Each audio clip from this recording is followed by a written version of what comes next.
ด้วยความห่วงใยต่อชีวิตและการเป็นอยู่ของประชาชนที่ว่าประสบภัยน้ำท่วมวันที่ 14 กรกฎาคม 2026 ท่านไสสนะโคตรภูธรเลขาคณะบริหารงานพรรคแขวงประธานสภาประชาชนแขวงขมวนพร้อมด้วยคณะได้ลงติดตามสภาพน้ำท่วมอยู่เมืองคูนคำจุดน้ำท่วมตามเส้นทางบ้านนาเมืองหาบ้านกองลอติดตามความเสียหายของเนื้อที่กสิกรรมพร้อมทางเยี่ยมยามและให้กำลังใจแก่ประชาชนที่พวมประสบความเดือดร้อนจากภัยน้ำท่วมจากการรายงานสภาพน้ำท่วมในเมืองคูนคำเกิดขึ้นจากอิทธิพลของพายุไมซักและพายุบาวีที่เฮ็ดให้ฝนตกติดต่อกันหลายวันนับตั้งแต่วันที่ 7 กรกฎาคม 2026มวลน้ำได้ไหลท่วม9บ้านตามลำน้ำหินบูนเส้นทางจากบ้านโพนทองหาบ้านกองลอถึงน้ำท่วมสูงกว่า 1.5 เมตรเฮ็ดให้รถบ่สามารถสัญจรได้ประชาชนต้องนำไส้เหือเป็นพาหนะในการเดินทางและขนส่งสิ่งจำเป็นตามการให้ข้อมูลของกองเลขาภัยพิบัติเบื้องต้นระบุว่ามี 1,365 ครอบครัวได้รับผลกระทบเนื้อที่นาข้าวถึงน้ำท่วม 3,251 เฮกตาร์ส่วนกสิกรรม 147 เฮกตาร์และเส้นทาง7 สายถึงน้ำท่วมส่วนมูลค่าความเสียหายยังอยู่ในระยะการสำรวจและประเมินในโอกาสเดียวกันคณะน้ำของแขวงได้นำเอาน้ำดื่มและเครื่องอุปโภคบริโภคไปช่วยเหลือผู้ประสบภัยพร้อมทางมอบเงิน100 ล้านกีบให้แก่เมืองคูนคำเพื่อนำไปแก้ไขสภาพฉุกเฉินและช่วยเหลือประชาชนผู้ที่ว่าประสบภัยโอกาสดังกล่าวนี้ทานไสสนะโคตรภูธรได้เน้นให้การนำของเมืองและภาคส่วนที่เกี่ยวข้องเล็งสำรวจความเสียหายให้ครบถ้วนทางด้านประชาชนที่อยู่อาศัยเส้นทางโรงเรียนและพืชผลการผลิตจัดสรรสิ่งของจำเป็นให้ถึงประชาชนอย่างทันเวลาเฝ้าระวังระดับน้ำและแจ้งเตือนล่วงหน้าพร้อมเกี่ยมกำลังและยานพาหนะสำหรับการอพยพถ้าหากว่ามีความจำเป็นนอกจากนั้นยังได้มอบหมายให้แขนงสาธารณสุขลงติดตามด้านสุขอนามัยแจกยาและยาป้องกันพยาธิที่ว่าอาจเกิดหลังน้ำท่วมพร้อมทั้งวางแผนฟื้นฟูเส้นทางโรงเรียนและระบบน้ำประปาให้กลับมาใช้งานได้ไวที่สุดพร้อมกันนั้นได้เรียกร้องให้องค์การจัดตั้งและประชาชนยกสูงความระมัดระวังเกี่ยมความพร้อมรับมือกับสภาพการที่ว่าอาจจะเกิดขึ้นและติดตามสถานการณ์อย่างใกล้ชิดเพื่อรับมือกับเหตุฉุกเฉินอย่างทันการที่15-19 กรกฎาคม 2026เพื่อระดมทุนส่งเสริมและสุขยุการเคลื่อนไหวเวียกงานของกรรมาธิการให้สามารถดำเนินไปอย่างต่อเนื่องและมีประสิทธิผลซึ่งภายในงานตลอด5 วันจะมีการตั้งกองผ้าป่าหับโมทนาทานไหว้พระสูตรมนต์ปฏิบัติธรรมฟังพระธรรมเทศนาอบรมธรรมะและเสวนาธรรมพิเศษในวันเสาร์ที่ 18 กรกฎาคม 2026จะมีขบวนแห่ต้นผ้าป่าสามัคคีจำนวน 2,569 ต้นอย่างยิ่งใหญ่และในวันอาทิตย์ที่ 19 กรกฎาคม 2026เวลา 8:00 น.จะมีพิธีถวายสังฆทานและใส่บาตรพระสงฆ์จำนวน 88 องค์เพื่อเป็นสิริมงคลและเป็นอันสำเร็จพิธีดังนั้นจึงขอเชิญชวนพุทธศาสนิกชนผู้มีจิตศรัทธาและผู้ใจบุญทุกท่านเข้าร่วมงานบุญผ้าป่าสามัคคีครั้งนี้เพื่อร่วมสืบสานฮีตคองประเพณีอันดีงามและร่วมสั่งสมบุญกุศลผู้ประสงค์ร่วมโมทนาบุญสามารถบริจาคผ่านบัญชีของกรรมาธิการเผยแผ่ศีลธรรมและปฏิบัติกรรมฐานหรือสอบถามรายละเอียดเพิ่มเติมได้ที่เบอร์โทรติดต่อ22228443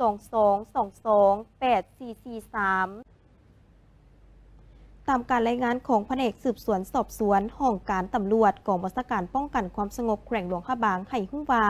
ในวันที่ 4 มิถุนายน 2026เจ้าหน้าที่ได้รับแจ้งจากพลเมืองเกี่ยวกับเหตุลักรถจักรภายในนครหลวงพระบางภายหลังได้รับแจ้งแผนกสืบสวนสอบสวนได้แต่งตั้งพนักงานวิสาเฉพาะลงติดตามเป้าหมายและสามารถกักตัวผู้ลงมือก่อเหตุได้ในวันเดียวกันจำนวน 2 คนคือท้าวจันทรอายุ 28 ปีและท้าวสมเพชรหรือโตอายุ 49 ปี จากการสืบสวนสอบสวนเจ้าหน้าที่สามารถขยายผลเก็บกู้รถจักรคืนได้ทั้งหมด 11 คันพร้อมทางกักตัวผู้เข้าร่วมขบวนการเพิ่มอีก 3 คนคือท้าวคำลาในข้อหาลักทรัพย์พลเมืองส่วนท้าวประสิทธิ์และท้าวคำลาถูกกักตัวในข้อหาซื้อขายทรัพย์สินอย่างผิดกฎหมายในวันที่ 14 กรกฎาคม 2026แผนกสืบสวนสอบสวนห้องการตำรวจกองบัญชาการป้องกันความสงบแขวงหลวงพระบางได้จัดพิธีมอบรถจักรจำนวน5 คันคืนให้เจ้าของเดิมโดยพันโทจิตตพงษ์พงศวรรค์ ห้องหัวหน้าแผนกสืบสวนสอบสวนเป็นผู้มอบซึ่งมีเจ้าของรถและเจ้าหน้าที่เกี่ยวข้องเข้าร่วมเป็นสักขีพยานรถจักรอีก6คันยังอยู่ในขั้นตอนการตรวจสอบรายละเอียดเพื่อดำเนินการมอบคืนให้เจ้าของตามระเบียบกองประชุมจัดขึ้นในวันที่ 14 กรกฎาคม 2026 ที่องค์การอัยการประชาชนภาคกลางเผยแพร่โดยสหายภูคำไสยศรคณะประจำภาครองประธานคณะกรรมการปกครองนครหลวงเวียงจันทร์สหายคำสวรรค์โคตรไซกรรมการพรรคหัวหน้าคณะโฆษณาคมนครหลวงเวียงจันทร์ในพิธีสหายภูคำไสยศรได้เผยแพร่เอกสารมติกองประชุมใหญ่ครั้งที่ 12 ของพรรคติดพันกับมติกองประชุมใหญ่ครั้งที่ 8 ขององค์คณะพรรคนครหลวงเวียงจันทร์โดยยกให้เห็นการแบ่งหน้าที่ความรับผิดชอบของการนำนครหลวงเวียงจันทร์โดยเฉพาะประธานรองประธานคณะกรรมการปกครองนครหลวงเวียงจันทร์ต่อกับของเขตเวียกงานต่างๆการสั่งตั้งตาแสงอยู่นครหลวงเวียงจันทร์การคัดเลือกบุคลากรมาเป็นประธานคณะกรรมการปกครองตาแสงที่ต้องการอยากได้ผู้ที่หนุ่มน้อยส่วนกองประชุมใหญ่ครั้งที่ 12 ของพรรคได้จัดขึ้นในวันที่ 6-8 มังกร 2026 มีผู้แทนสมบูรณ์เข้าร่วม835 สหายหญิง123 สหายที่เป็นตัวแทนให้สมาชิกพรรคในขอบเขตทั่วประเทศ 400,000 กว่าสหายในกองประชุมได้มี2คำขวัญคือยกสูงการนำพาที่เข้มแข็งของพรรคและตั้งหน้าสร้างเศรษฐกิจเอกราชเป็นเจ้าตนเองซึ่งเป็นปัญหาใหม่ที่พวกเขาจะต้องได้นำไปจัดตั้งพันขยายดังนั้นทุกขงเขตที่มีรายหับให้กุ้มตนเองและปัจจุบันมีบรรดากระทรวงองค์การและแขนงการขันท้องถิ่นเริ่มจัดตั้งปฏิบัตินอกนี้ยังยกให้เห็นมติ8ของนครหลวงเวียงจันทร์ซึ่งมี4คำขวัญที่เป็นเนื้อในต้นโตที่เอาจากศูนย์กลางมาผันขยายคือยกสูงบทบาทการนำพาขององค์คณะพรรคนครหลวงเวียงจันทร์สร้างสติเคารพปฏิบัติกฎหมายทั่วสังคมเพิ่มทวีความสามัคคีปองดองและสร้างเศรษฐกิจเอกราชเป็นเจ้าตนเองสหายคำสวรรค์โคตรไซได้ขึ้นเผยแพร่เอกสารการจัดตั้งปฏิบัติผันขยายแผนพัฒนาเศรษฐกิจสังคมแห่งชาติ5 ปีครั้งที่ 10ติดพันกับแผนพัฒนาเศรษฐกิจสังคม5 ปีครั้งที่ 10ของนครหลวงเวียงจันทร์โดยยกให้เห็นบางเนื้อในที่สำคัญของการสร้างเศรษฐกิจเอกราชเป็นเจ้าตนเองในระยะใหม่เพื่อแก้ไขความยุ่งยากทางด้านเศรษฐกิจสร้างเศรษฐกิจให้มีความเข้มแข็งการจัดเก็บรายรับเข้างบประมาณให้บรรลุตามแผนหรือลื่นแผนกา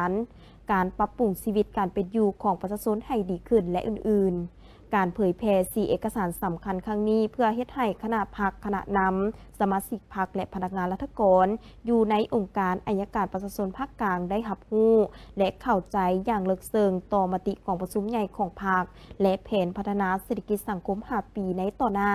เพื่อนำไปจัดตั้งพันขยายเข้าในเวียกงานของตนให้มีผลสำเร็จเป็นก้าวๆโดยเฉพาะเวียกงานวิชาเฉพาะขององค์การอัยการในการแก้ไขปัญหาคดีที่เกิดขึ้นด้วยความโปร่งใสและมีความยุติธรรมพิธีดังกล่าวจัดขึ้นในวันที่ 15 กรกฎาคม 2026 ที่สถานเอกอัครราชทูตแห่งสาธารณรัฐตุรกีประจำลาวโดยการเข้าร่วมของทานนางโอยายาซัสเอกอัครราชทูตสาธารณรัฐตุรกีประจำลาวมีห้องหัวหน้าห้องการศูนย์กลางพรรคผู้ต่างหน้าสื่อมวลชนจากหลายภาคส่วนเข้าร่วมในโอกาสดังกล่าวทานนางโอยายาซัสได้กล่าวว่าเหตุการณ์ในวันที่ 15 กรกฎาคม 2016 เป็นการพยายามก่อรัฐประหารโดยองค์กร FETO ที่รัฐบาลตุรกีจัดให้เป็นองค์กรก่อการร้ายองค์กรดังกล่าวได้แฝงตัวในรูปแบบการเคลื่อนไหวทางศาสนาพร้อมทางแทรกซึมเข้าไปในสถาบันของรัฐรวมทั้งกองทัพโดยมีเป้าหมายขนล้มรัฐบาลที่มาจากการเลือกตั้งตามระบอบประชาธิปไตยการพยายามก่อรัฐประหารครั้งนั้นได้ถูกหยุดยั้งด้วยพลังความสามัคคีและความกล้าหาญของประชาชนตุรกีที่ลุกขึ้นปกป้องระบอบประชาธิปไตยเหตุการณ์ดังกล่าวเฮ็ดให้ประชาชนหลายกว่า250 คนเสียชีวิตและหลายกว่า 2,000 คนได้รับบาดเจ็บพร้อมทั้งมีอาคารรัฐสภา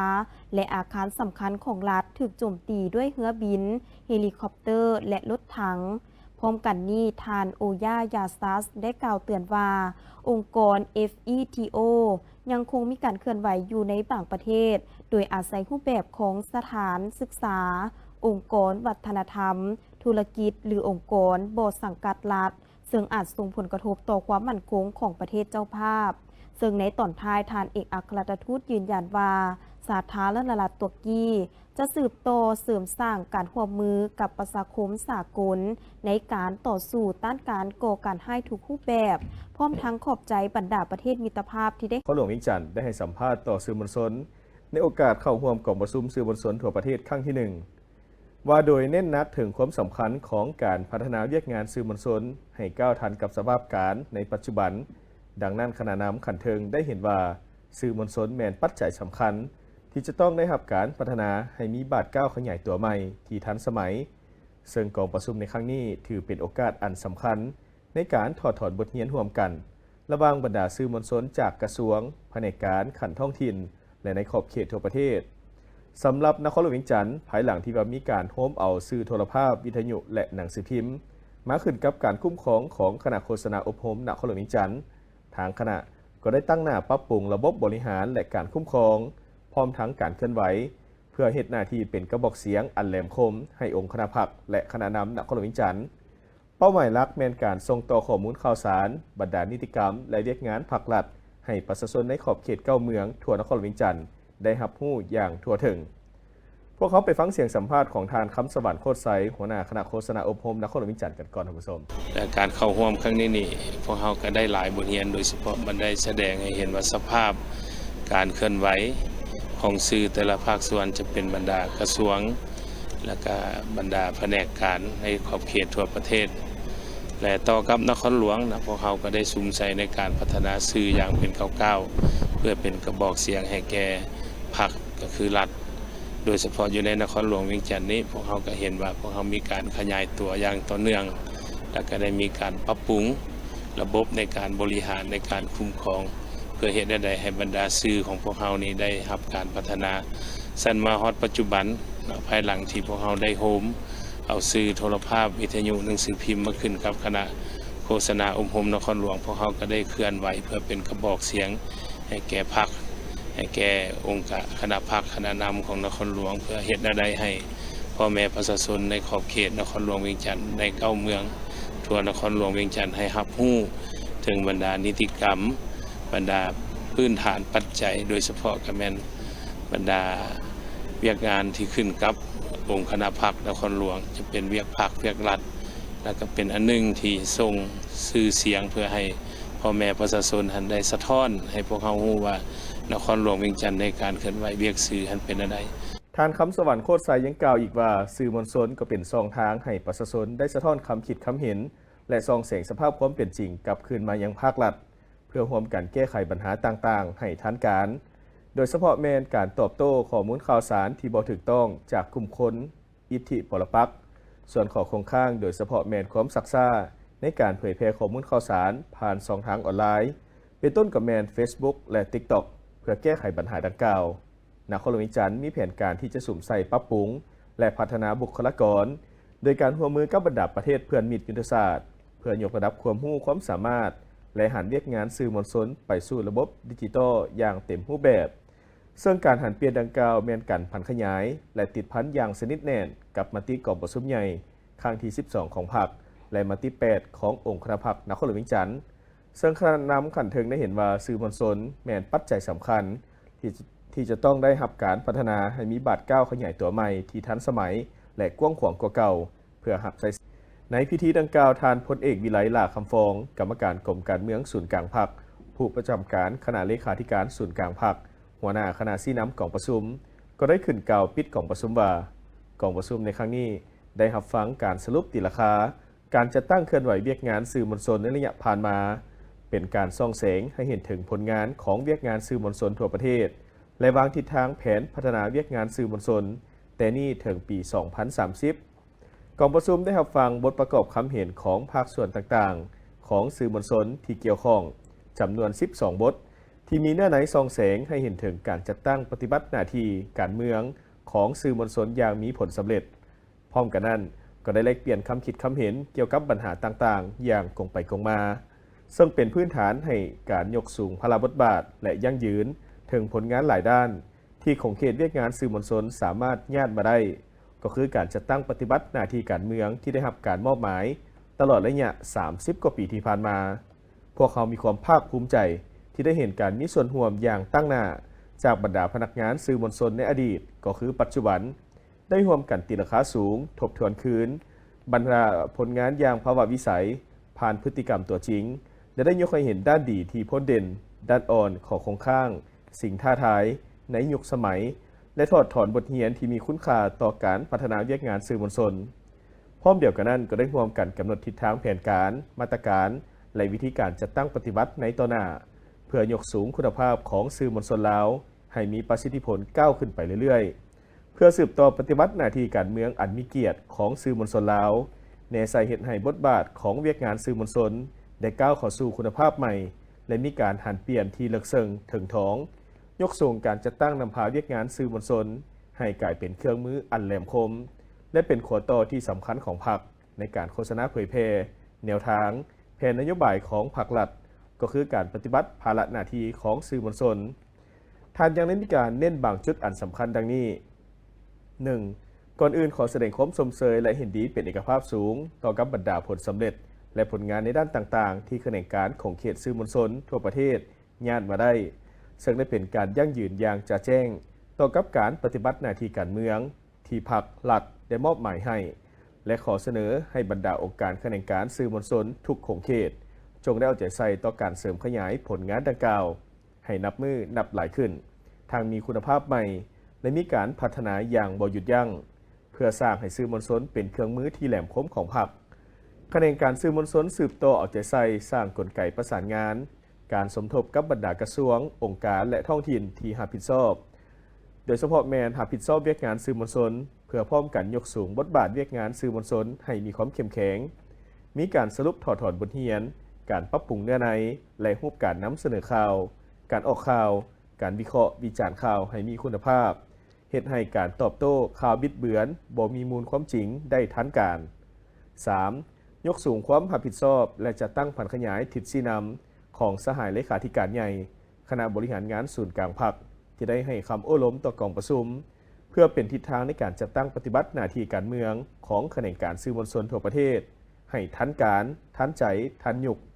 บรรดาสื่อมวลชนจงพร้อมกันปฏิบัติให้เป็นจริงทิศนำที่ว่าผู้มวลชนเป็นผู้ปากออกแสงผู้ที่แท้งถึงใจผู้ที่สะดุ้งไหวเมื่ออ่านผู้ที่ก้าวผ่านอุปสรรคผู้ที่หักความจริงผู้ที่ยิงถึกเป้าถือทัศนะชี้นำดังกล่าวนี้เป็นเข็มทิศชี้บอกทางของสื่อมวลชนพร้อมกันปฏิบัติให้ปรากฏผลเป็นจริงอย่างมีประสิทธิผลสูง 4. สืบต่อเอาเนื้อในจิตใจของกองประชุมเวียกงานสื่อมวลชนทั่วประเทศในครั้งนี้ไปจัดตั้งผันขยายเข้าสู่ล่วงลึกแท้ถึงตัวจริงและหันเป็นแผนงานแผนการเวียกงานอันละเอียดในแต่ละแขนงการสื่อมวลชนทั่วประเทศเพื่อสร้างการหันเปลี่ยนใหม่อย่างแข็งแรงมีประสิทธิผลในการพัฒนาเวียกงานสื่อมวลชนในระยะใหม่เฮ็ดให้คาดหมายที่วางไว้ในปี 2030 ให้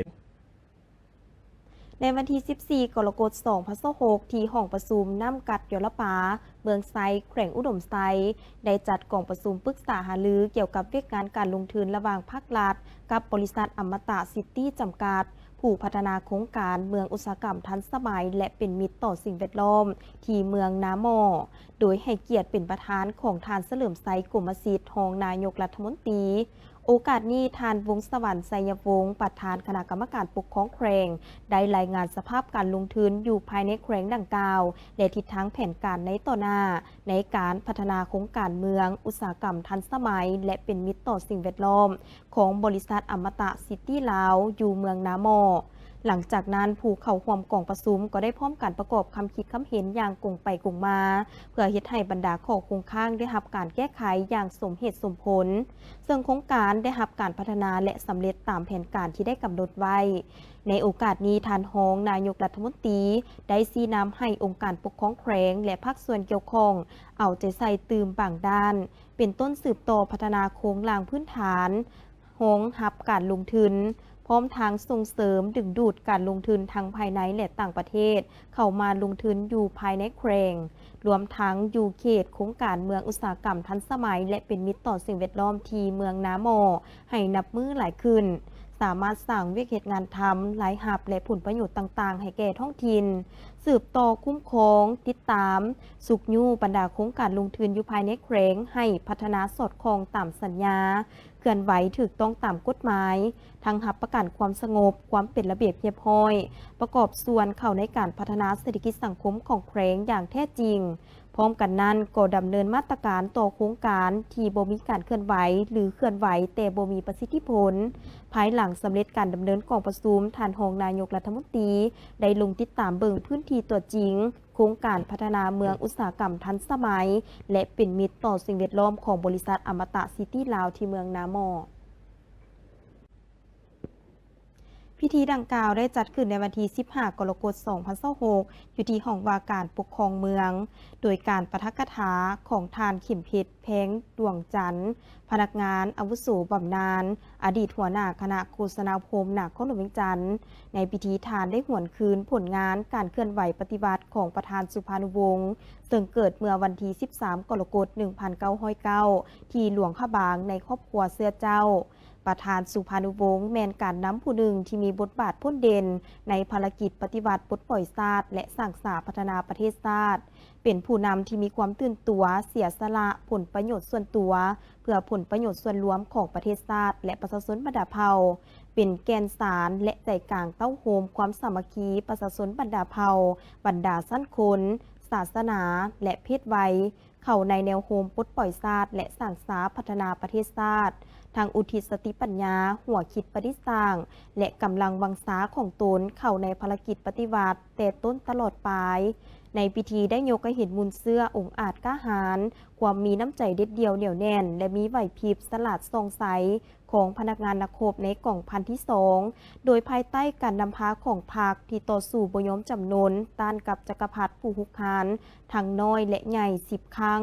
จนสามารถเอาชนะศัตรูและสุดท้ายกองพันที่2พร้อมด้วย91ครอบครัวได้พาวงปิดล้อมที่หนาแน่นของศัตรูไปสู่เขตที่มั่นด้วยความปลอดภัยพร้อมทั้งได้ยกให้เห็นมุนเสื้อวิรกรรมตุ่นคุกอย่างมหัศจรรย์ของบรรดาผู้นำของพรรคและแนวราวสั่งซาดเซนสภาพการเคลื่อนไหวปฏิบัติของบรรดาผู้นำพรรคและแนวราวสั่งขออภัยท่านผู้ชมและแนวราวหักซาดในระยะปี 1957 หา 1959 แผนการและการกักเกี่ยมตนออกจากคุกพลเค้งของบรรดาผู้นำและสาเหตุการตนคุกอย่างมหัศจรรย์ของบรรดาผู้นำไปสู่เขตที่มั่นปฏิบัติอย่างปลอดภัยเข้าร่วมรับฟังมีท่านนางสุมาลีธรรมวงศ์เลขาคณะบริหารงานพรรคเมืองจันทบุรีมีกรรมการประจำพรรคกรรมการพรรคเมืองหัวหน้าของการพร้อมด้วยภาคส่วนเกี่ยวข้องเข้าร่วมรับฟังที่สหายสมชายแสงประดิษฐ์รองเลขาคณะบริหารงานพรรคเมืองประธานคณะกวดกาพรรครัฐเมืองศรีโคตะบองได้ขึ้นผ่านห่างบทสรุปตีราคาการนำพาซี่นำเรียกงานรอบด้านของคณะบริหารงานพรรคเมืองศรีโคตะบองระยะ6 เดือนต้นปี 2026ซึ่งระยะผ่านมาได้เอาใจใส่นำพาซี่น้ำถูกคงเขตเรียกงานและหักฐานพรรคเป็นต้นแม่ได้เอาใจใส่ปรับปรุงกงจักพรรคและคณะกรรมการปกครองตาแสงห้องการและบ้านให้มีความกระทัดรัดและทันสมัยสำเร็จการประกาศสั่งตั้งกงจักพรรครัฐอยู่ตาแสง4ตาแสงทั่วเมืองสำเร็จเปิดกล่องประชุมใหญ่หน่วยพรรคหักฐานห้องการ3หน่วยพรรคคือหน่วยพรรคห้องการกสิกรรมและสิ่งแวดล้อมอุตสาหกรรมในการค้าและหน่วยพรรคหักฐานห้องการการเงินได้ออกมติตกลงบ่งตัวแต่งตั้งคณะหน่วยพรรคของการโยธาธิการและขนส่งและคณะบริหารงานพรรคเมืองเพิ่มเติมจำนวน3สหายพร้อมนี้ยังได้นำพาเรียกงานวิชาเฉพาะเส้นของเขตเศรษฐกิจได้รับแผนการเก็บรายรับของงบประมาณประจำปี 2026 จำนวน133ตื้อกว่ากีบมาฮอด6 เดือนต้นปี 2026 สามารถจัดตั้งปฏิบัติได้60ตื้อกว่ากีบเท่ากับ 45.45 ส่วนห้อยของแผนการปีเรียกงานป้องกันชาติป้องกันความสงบได้สุ่มใส่รักษาความสงบความเป็นระเบียบเรียบร้อยในสังคมแก้ไขปรากฏการณ์ย่อท่อเคียงคู่กับการจัดตั้งปฏิบัติวาระแห่งชาติบริการแก้ไขปัญหายาเสพติดซึ่ง6 เดือนผ่านมามีปรากฏการณ์ย่อท่อเกิดขึ้นทั้งหมด98เรื่องแก้ไขได้59เรื่องเรียกงานสกัดกั้นและปราบปรามยาเสพติดมีเป้าหมายที่พัวพันยาเสพติดทั้งหมด 1,278 คนแก้ไขเป้าหมายสะสมผ่านมา965คนยึดของกลางยาเสพติดยาบ้า 200,000 กว่าเม็ดเคตามีน17 ถุงคอลลาเจนที่ว่ามีส่วนผสมสารเสพติด40 ซอง ใบกระท่อมยาสูบไฟฟ้า25หลอดหัวยาสูบไฟฟ้า90หัวและสารเสพติดประเภทอื่นๆอีกจำนวนหนึ่งนั่นเองสำหรับพิธีดังกล่าวจัดขึ้นในระหว่างวันที่14ถึง16กรกฎาคม2026อยู่ที่แขวงสวรรณเขตภายใต้การเป็นประธานร่วมของทานพันเอกบุญเลิศขะทุมพรหม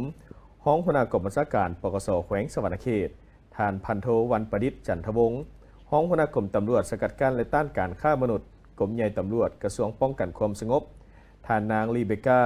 มิลเลอร์หัวหน้าแผนงานต้านการฆ่ามนุษย์และลักลอบเอาคนเข้าเมืององค์การสหประชาชาติเพื่อต้านยาเสพติดและอาชญากรรมหรือว่า UNODC ประจำภาคพื้นอาซีตะวันออกเฉียงใต้การฝึกอบรมในครั้งนี้สัมมนากรแม้ได้เรียนรู้และสนทนาแลกเปลี่ยนเกี่ยวกับสภาพการฆ่ามนุษย์สาเหตุที่พาให้ตกเป็นเหยื่อผู้ถูกข้อหาจากการฆ่ามนุษย์กฎหมายว่าด้วยการต้านการฆ่ามนุษย์การฆ่ามนุษย์เพื่อบังคับให้กระทำผิดทางอาญา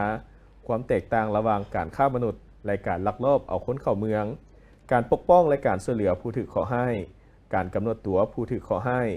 นอกจากนี้ยังจะได้ลงลึกถึงเทคนิคการสืบสวนสอบสวนแบบสกัดกั้นและเปิดกว้างการดำเนินคดีซอกหาข้อมูลและหลักฐานผลประโยชน์ทางด้านการเงินที่ได้รับจากการฟอกเงินของพวกค้ามนุษย์